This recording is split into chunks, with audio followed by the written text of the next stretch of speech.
ચોટીલા ખંભાળિયા ગારિયાધારમાં આગળ ચાલી રહ્યા છે ઉમેદવારો દેડિયાપાડા માંડવી માપણ આપના ઉમેદવારો હાલમાં આગળ છે અને ખાસ કરીને સુરત દક્ષિણ ઝોનની વાત કરીએ તો ત્યાં ટકાનું ચિત્ર છે. વધુ વાત કરવા જોડાશે મારા સંવાદદાતા હરીન માત્રાવાડી. હરીન, લગભગ ત્યાં દક્ષિણ ગુજરાતમાં આપનું ફેક્ટર ભાજપને અસર કરશે તેવું ચોક્કસ હતું.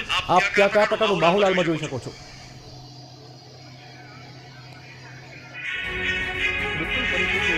જે રીતના વાત કરવામાં આવે તો આપનું ફેક્ટર છે તે અત્યારે કોંગ્રેસને મોટા ભાગની સીટો ઉપર નુકસાન કરી રહ્યું છે. ખાસ કરીને વરાછાની વાત કરીએ, વરાછામાં અત્યારે અલ્પેશ કથિરિયા 4 મતોથી 8 મતોથી છે તે આગળ ચાલી રહ્યા છે. બીજી તરફ વાત કરવામાં આવે તો જ્યાં સૌથી વધુ મેજર કતારગામમાં હતી તો કતારગામમાં વિનુ મોરડિયા છે તે અત્યારે આગળ ચાલી રહ્યા છે. આવી રીતે તમામ બેઠકોની વાત કરીએ તો સુરતની જે 2 બેઠકો બાદ કરતા તમામ બેઠકો ઉપર છે અત્યારે ભાજપ છે, ભાજપ આગળ ચાલ્યું છે. અમુક બેઠકોમાં 3 રાઉન્ડ પૂરા થઈ ચૂક્યા છે તો અમુકમાં 4 રાઉન્ડ પૂરા થઈ ચૂક્યા છે. પરંતુ અત્યારે ઓવરઓલ સ્થિતિની વાત કરીએ, આદિવાસી વિસ્તારમાં પણ જે રીતના એક સંભાવના હતી કે કદાચ આમ આદમી પાર્ટી કે કોંગ્રેસ છે તેમને વધુ મતો મળી શકે, પરંતુ અત્યારની પરિસ્થિતિ જોતા ત્યાં પણ તમામ સીટો છે ત્યાં ભાજપ છે આગળ ચાલી રહ્યું છે.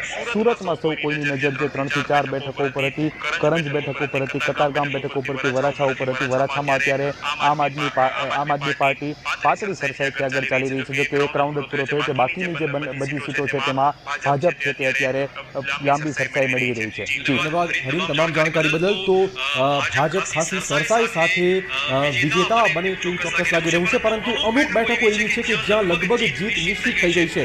આ બધી બેઠકોની વાત કરીએ તો માણસા, ઘાટલોડિયા, મણિનગર, મજૂરા, થરાદ, વેજલપુર આ તમામ બેઠકો એવી છે કે જ્યાં લગભગ ભાજપના ઉમેદવારોની લીડ એટલી બધી વધી ગઈ છે કે હવે એ લીડને પહોંચી શકવું એ પ્રતિસ્પર્ધીઓ માટે શક્ય નથી. 30,000 મતે અમિત ઠાકર વેજલપુર વિધાનસભા બેઠક ત્યાં ભાજપના અમિત ઠાકરની જીત લગભગ નક્કી થઈ ગઈ છે, કેમ કે લીડ લગભગ 30,000થી ઉપરની પહોંચી ગઈ છે. તો અમદાવાદની વેજલપુર બેઠક પર ભાજપના ઉમેદવાર અમિત ઠાકરની જીત નક્કી થઈ ગઈ છે.